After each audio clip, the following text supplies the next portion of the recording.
शिक्षा व्यवस्था निर्धारित करने वाले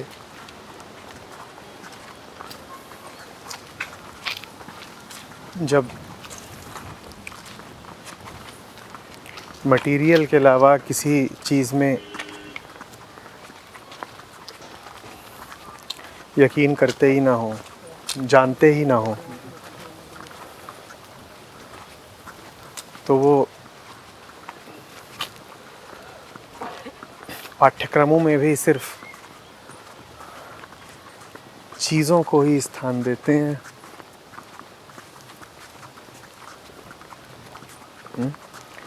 जैसे ज़िंदगी का मतलब चीज़ें ही होती हैं।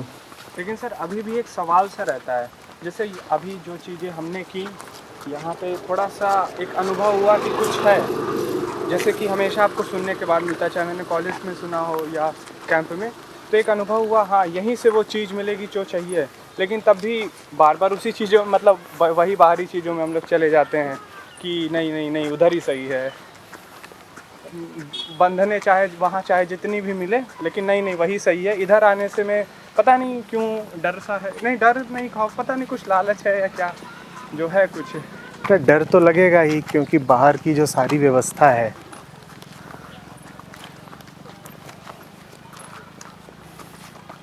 वो न तो अध्यात्म को आधार बना के बनाई गई है और न ही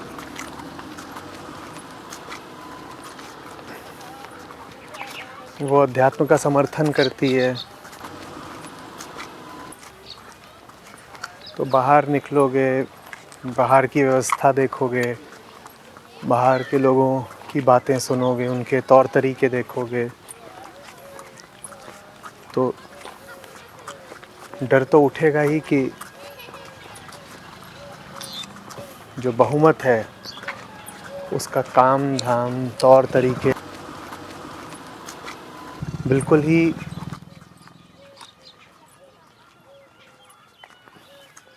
अलग तरह के हैं। अब सवाल ये है कि वो डर तुम्हारे ऊपर ज़्यादा हावी है, ज़्यादा बड़ा है,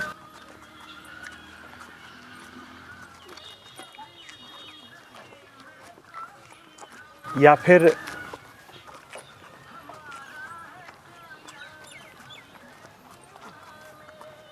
जो शांति तुम कह रहे हो कि तुमने अनुभव करी है, वो शांति तुम्हारे लिए ज़्यादा बड़ी चीज़ है।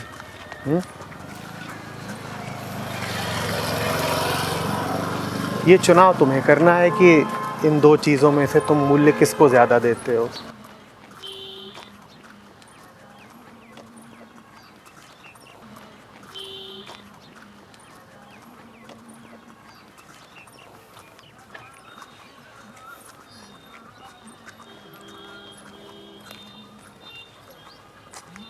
अभी क्या गा रहे थे और यहाँ क्या है?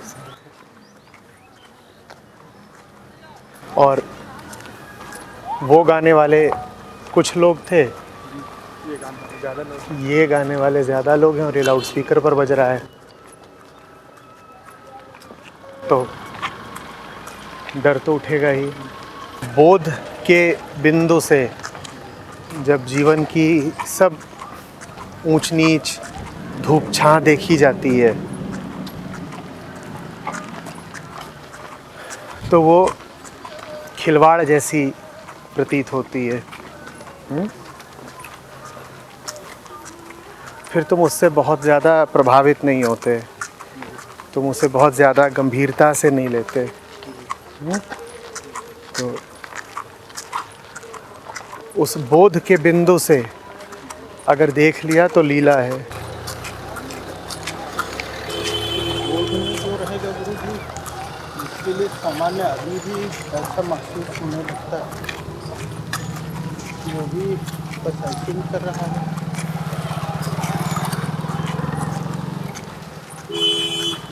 ये नहीं पता क्या वो भी ऐसे करता है।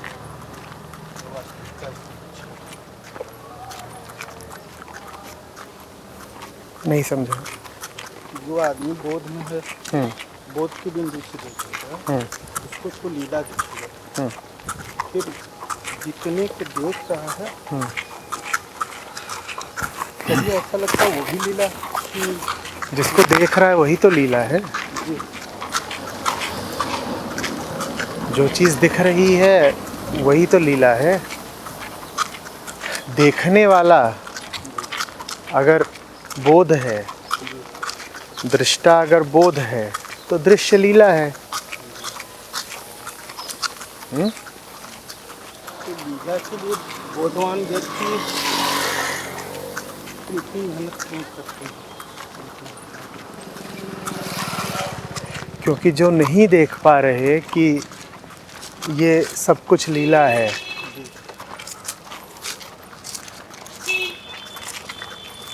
उनको बड़ा दुख रहता है। जो देख लेते हैं कि सब लीला है वो तो मौज में रहते हैं,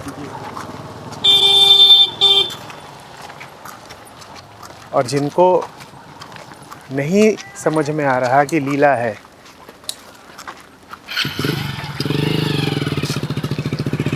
वो तो कष्ट में रहते हैं ना। जिसको दिखाई देने लग गया कि जीवन मौज हो सकता है, वो उसी मौज में ये भी चाहता है कि ये मौज दूसरों को भी, सबको उपलब्ध हो।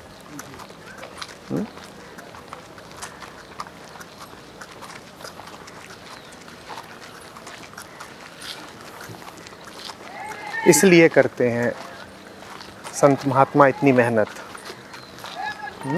उन्हें तो दिख रहा है कि दुनिया लीला है, पर जिन बेचारों को नहीं दिख रहा, जिन दुनियादारों को दुनिया लीला नहीं दिखाई दे रही, वो तो दुख भोग रहे हैं ना। तो उनको दुख से बचाने के लिए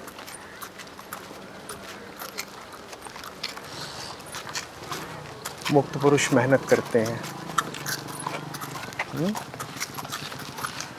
आचार्य जी, जैसे इसमें एक वर्ड आया इश्क मजाजी, और मैंने ने बताया इश्क हकीकी। इश्क हकीकी मतलब राम स्वयं, सत्य स्वयं, और इश्क मजाजी वो जो राम स्वयं राम को और स्वयं सत्य को जान लिया है। तो कहीं ना कहीं दोनों एक प्रकार का इश्क ही है। तो आचार्य जी, फिर तो हमें इश्क हकीकी की ज़रूरत ही नहीं। पहले हम इश्क मजाजी ही अगर हमें मिल गई तो समझ लो एक तरह से ये बोला जा सकता है कि ये पूर्ण है अपने में। तुम दुनिया की किसी भी चीज़, किसी भी शख्स से उस चीज़ या उस शख्स की खातिर प्यार नहीं करते।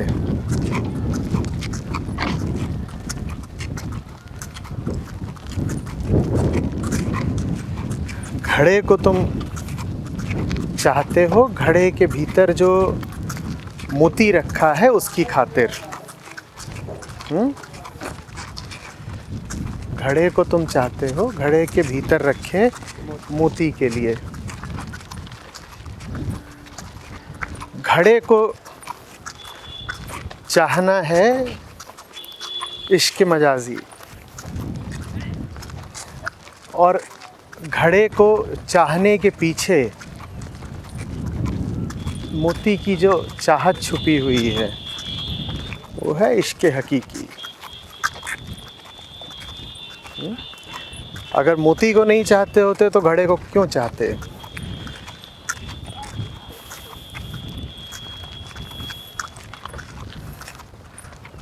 कोई मुर्दा हो जाता है फिर उससे क्यों नहीं आसक्त रहते?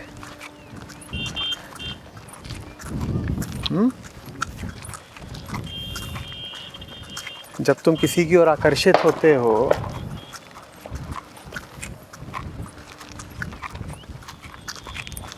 तो या तो उसका बोध देखते हो या सौंदर्य देखते हो शक्ति देखते हो, है ना, सरलता देखते हो।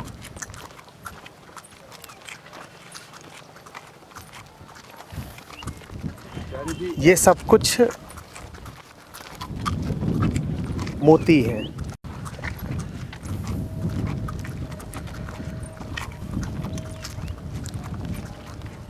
और वो जब दिखाई दे जाता है कि घड़े के माध्यम से नहीं मिलेगा, तो तुम फिर घड़े को भी त्याग देते हो। प्राण नहीं रहते तो तुम जाकर शरीर को भी फूंक आते हो। मैं ये सोचा कि जैसे कि अगर हम किसी के से भी कुछ चाहते हैं और तब उससे अगर हम वो मतलब उससे जुड़ रहे हैं या प्रेम कर रहे हैं, तो ये सही है कि हम अपनी कुछ चाहत के लिए किसी से जुड़ रहे हैं?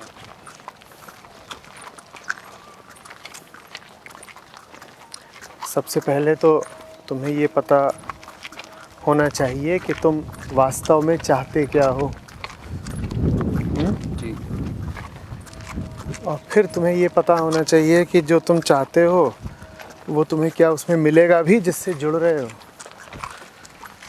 हम दोनों तलों पर गलतियां करते हैं ना। चाहिए है पानी,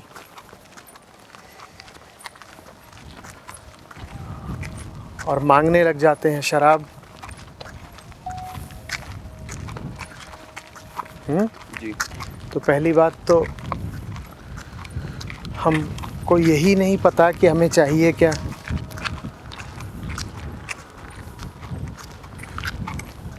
और कभी कभार ये होश आ भी जाए कि क्या चाहिए, तो हम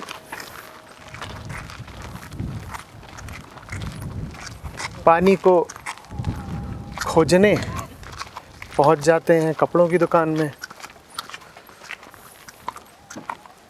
जी। तो ये दोनों गलतियां होती हैं। अधिकांश लोगों ने तो कभी ध्यान से जिज्ञासा ही नहीं करी कि उनकी वास्तविक चाहत क्या है।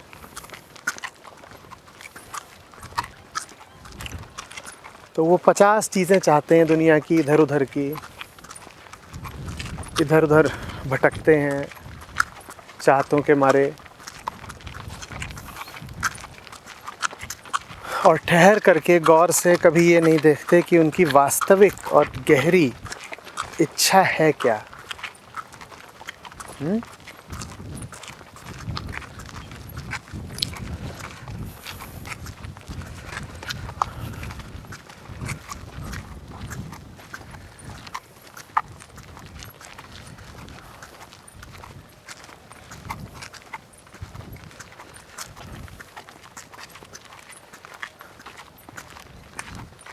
और बाकी लोग जिन्हें पता भी चल जाए कि उन्हें चाहिए क्या, वो अपनी आसक्तियों के इतने मारे हैं कि जहाँ पानी मिल नहीं सकता वहाँ वो पानी की तलाश करते रहते हैं। कि जैसे किसी को रेगिस्तान से इतना मोह, इतनी आसक्ति हो कि वो ये जानते हुए भी कि उसे पानी चाहिए, रेगिस्तान में ही कुआं खोदने की कोशिश करे। वो कह रहा है कि रेगिस्तान तो नहीं छोड़ूंगा, पानी तो मुझे चाहिए लेकिन रेगिस्तान तो नहीं छोड़ूंगा, मैं रेगिस्तान में ही पानी खोज लूँगा, खोद निकालूँगा। ऐसे लोगों को भी कुछ उपलब्ध नहीं होता। इसके लिए सही स्थान हमें ढूंढना सबसे पहले तो तुम्हें साफ पता हो कि तुम्हें चाहिए क्या। जी। और जब जान जाओ कि जीवन की सार्थकता क्या चाहने और पाने में है, तो उसके बाद वो ठीक ठीक जहाँ मिलता हो सीधे वहीं पर जाओ। फिर अपनी पसंद नापसंद अपने मोह और बंधन और अपनी आसक्तियों को पीछे छोड़ दो। जी। तुम जहाँ हो वहाँ अगर दवाई नहीं मिलती तो जाओ दवा खाने ना। घर में बैठे हो, चाहिए तुम्हें दवा, तो रसोई में जा कर के दवा थोड़े ही पका लोगे। घर की रसोई में दवा थोड़े ही निर्मित हो जाएगी। एक बार जान गए कि दवा चाहिए तो निकलो चिकित्सक की ओर, दवा खाने की ओर। जी। कोई लाभ नहीं है चलते चलते और ध्वनि पैदा करने से। आदमी जीवन भर शांति की तलाश में रहता है, और अगर हम जेवर आभूषण ही ऐसे धारण कर लेंगे जो चलते चलते भी खनकते हों, तो कौन सी शांति, किसको शांति?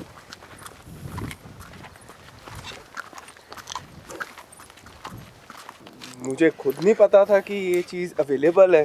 तो ये पता था प्यास है, कुछ चाहिए, तो इधर उधर से चीज़ें छांट छांट के पी कि नहीं बुझ रही है तो उससे आगे बढ़ते चले गए, और ट्राई की, फिर नहीं बुझ रही है।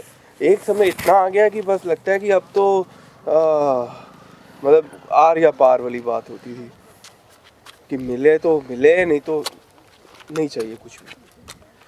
मतलब इतनी ज़्यादा बेचैनी बढ़ जाती है, इतनी ज़्यादा। सत्य की खातिर सत्य की ओर ही बढ़ता जाऊंगा। चाहिए अगर सत्य है और शांति है तो बीच में किसी चीज़ से मोह लगा करके रुक नहीं जाऊंगा। यही अनासक्ति है। समझ रहे हो? तो ज्ञान ही काफ़ी नहीं होता।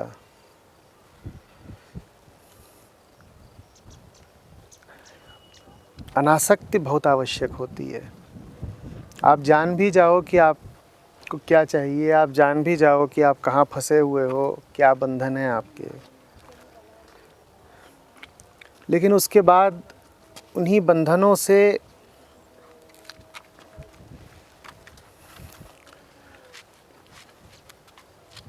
आपने मोह जोड़ रखा हो तो ज्ञान किसी काम नहीं आएगा ना। ज्ञान काम तो नहीं ही आएगा, आपको और ज़्यादा ग्लानि और तनाव देगा। क्योंकि अब जानते बूझते सब कुछ पता होते हुए भी आप वो नहीं कर रहे हो जो आपको करना चाहिए।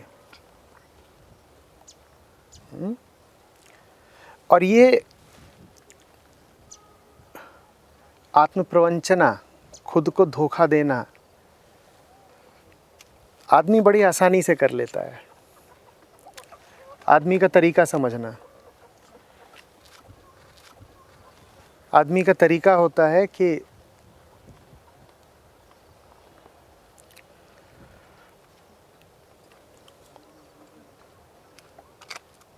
खुद से कहेगा कि मैं सच की ओर बढ़ तो रहा हूँ,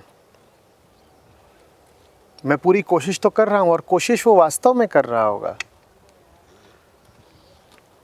जान लगा करके वो कोशिश कर रहा होगा, गड्ढा खोद रहा होगा, कुआं खोद रहा होगा, उसे पानी चाहिए, लेकिन वो कुआं कहाँ खोद रहा होगा? रेगिस्तान में। अब उसकी मेहनत में कोई कमी नहीं है, लेकिन मेहनत के पीछे वो जिस बात को छुपा गया है वो ये है कि इतनी मेहनत की तो ज़रूरत भी नहीं थी। तुम क्या मेहनत ही मेहनत करे जा रहे हो? तुम्हारी ये सारी मेहनत व्यर्थ है, अतिशय है। तुम्हें पानी चाहिए था तो तुम्हें वहाँ चले जाना था जहाँ पानी मिलता है, लेकिन तुमने रेगिस्तान में घर बना लिया है। तुमने रेगिस्तान के साथ ही स्मृति के, तादात्म्य के तार जोड़ लिए हैं। तो अब तुम कह रहे हो कि मैं दोनों ही चीज़ें पकड़ा रहूँगा।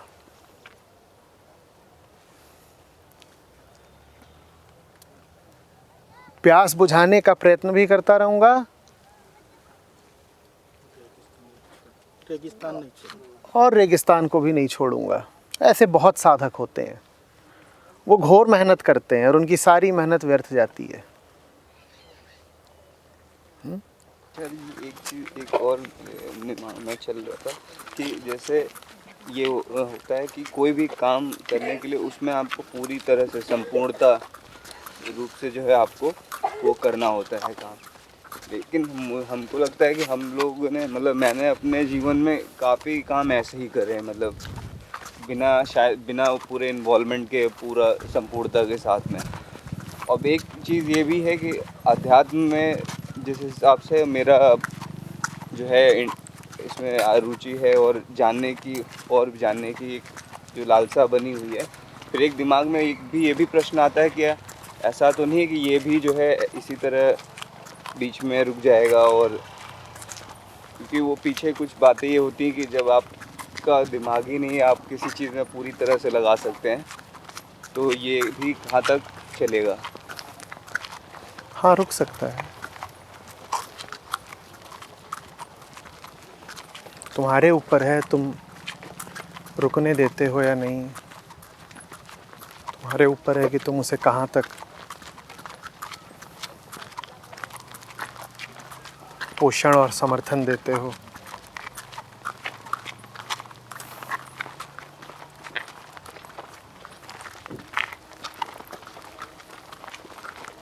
अभी की ये स्थिति होती है कि पूरे सवाल जो हम पूछना चाह रहे हैं वो भी नहीं खुल के निकल पा रहे हैं। एक ये भी सबसे बड़ी हमारे साथ समस्या है कि हम पूरी सवाल भी खुल के नहीं पूछ पाते हैं या अपनी समस्या बता पा रहे हैं।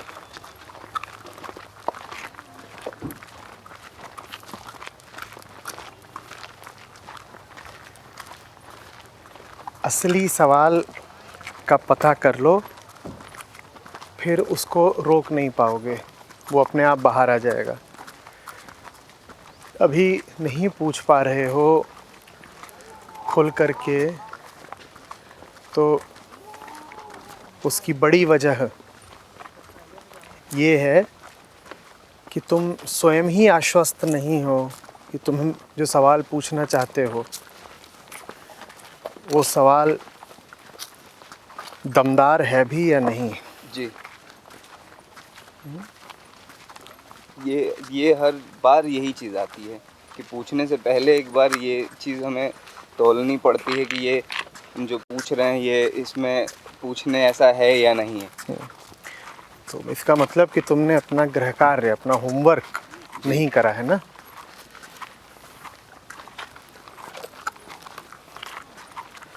साधक को, प्रश्नकर्ता को पहले बहुत समय अपने सवाल का निर्धारण करना चाहिए। चाचा जी आपकी बात तो बिल्कुल सही कि मैंने ना ज़िंदगी में ज़ोर बहुत लगाया और वो लगाया सारा ही रेगिस्तान में। उससे ना कोई मेरे को संसारिक कोई लाभ हुआ है, ना आध्यात्मिक लेवल पे तो भयंकर क्षति हुई है। मतलब इस तरह का बेवकूफ़ी भरा जीवन और ये चलता ही रहा है, चाहे मेरे काम के सिलसिले में रहा हो, घर के सिलसिले में रहा हो, चाहे किसी भी लेवल पे मैंने कुछ भी किया हो, जोर इतना लगा दिया है पर पता नहीं क्या शताइयों की तरह, बेवकूफ़ों की तरह उसमें ऐसा गुम हो जाता हूँ, खो जाता हूँ कि ख्याल ही नहीं रहता कि चाहिए क्या था और लेकर क्या बैठा हो हाथ में।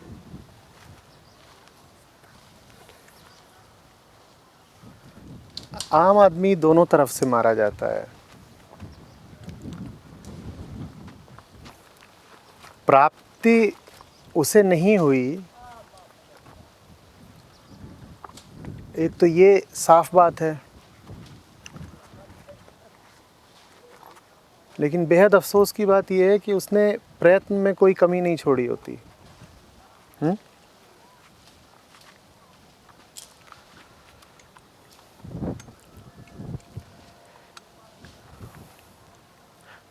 इतनी अय्याशी तो 5-10-20% को ही नसीब होती है कि वो मेहनत ही ना करें।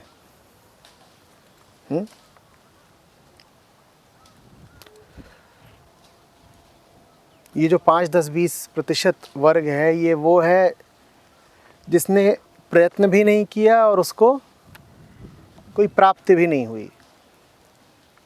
पर इसको कम से कम इतनी तो सांत्वना है कि कुछ मिला नहीं तो कुछ मेहनत भी तो नहीं करी, जीवन का कहीं निवेश ही नहीं किया। नवाबी थी, मेहनत की कोई ज़रूरत नहीं थी, खाया पिया पड़े रहे। पर इस प्रकार का प्रारब्ध भी कम ही लोगों का होता है। आम आदमी घोर मेहनत करता है। आप उसकी दिनचर्या देखिए, 6-7 बजे सुबह से उठेगा और लगेगा अथक मेहनत करने, और रात तक उसका चक्का चलता है। खूब खटता है, खूब पिसता है, पाता कुछ नहीं है।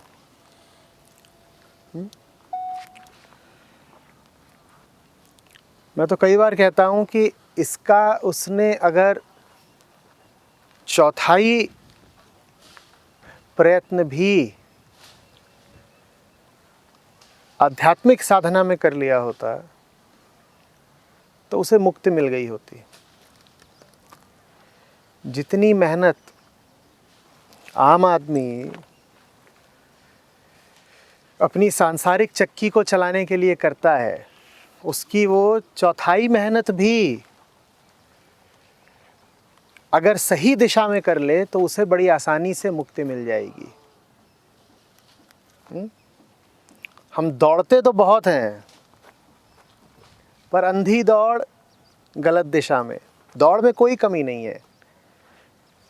आप किसी भी आम जन के चेहरे की ओर देखें, आपको थकान ही थकान दिखाई देगी। थकान, धुआं, राख, पसीना, अनुभवों की चोट के निशान। बहुत मेहनत कर रहे हैं, बहुत मेहनत।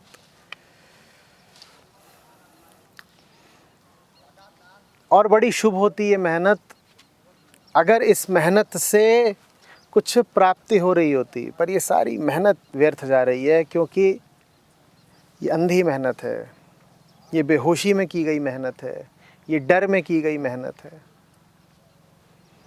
तो आदमी जीवन भर मेहनत करता है और अंत में क्या? कुछ नहीं। पाया क्या? किसी तल पे दौड़ रहे हैं, दौड़ रहे हैं, दौड़ रहे हैं, दौड़ रहे हैं। कहाँ को जा रहे हो भाई? ये मत पूछो, अभी हम बहुत व्यस्त हैं। किसमें? दौड़ने में। हम इतने व्यस्त हैं कि हम ये सवाल भी नहीं पूछ रहे कि हम किधर को दौड़ रहे हैं। हमें ज़िंदगी बर्बाद करना स्वीकार होता है, अपने भय और अपनी ज़िद से बाहर आना स्वीकार नहीं होता। झूठे अहम, डर और ज़िद के पीछे पूरी ज़िंदगी तबाह हो जाए कोई बात नहीं, लेकिन सच के सामने झुकेंगे नहीं। अपने आदिम डरों को चुनौती नहीं देंगे। ये हमारा पक्का आग्रह होता है।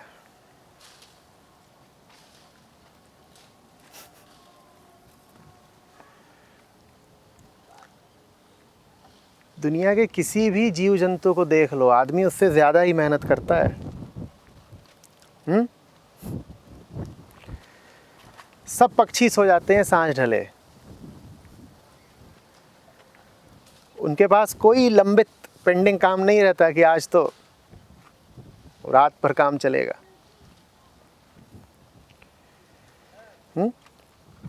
जंगल में कोई नहीं भूखा मर रहा, और पूरा जंगल मौज में है, कोई नहीं जी तोड़ श्रम कर रहा। आदमी अकेला जीव है जो बहुत बहुत मेहनत करता है, और आदमी अकेला है जो बेचैन है इतनी मेहनत के बावजूद।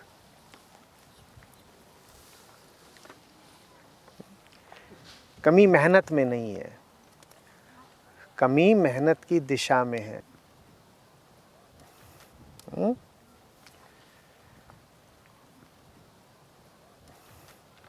कि जैसे रावण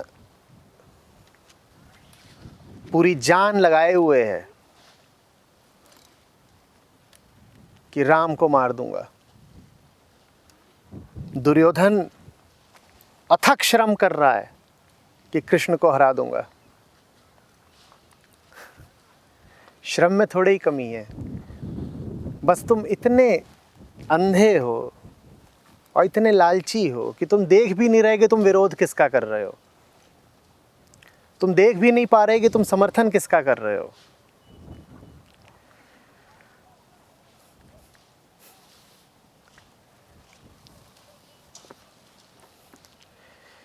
पूरी प्रकृति आदमी को देखती होगी तो उसे बड़ी दया आती होगी, कहती होगी यही अकेला बच्चा है हमारा जिसके नसीब में श्रम ही श्रम लिखा है। श्रम पूरा है, विश्राम कहीं नहीं।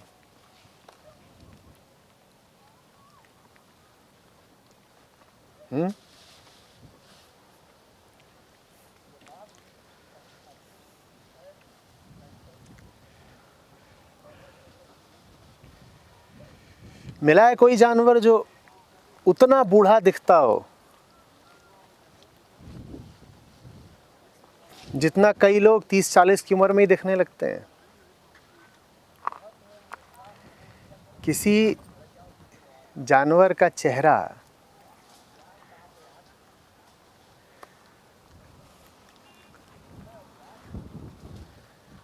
झुर्रियों से और बेबसी से और तनाव से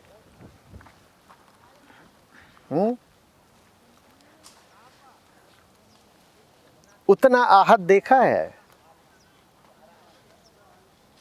जितना आदमी का चेहरा होता है?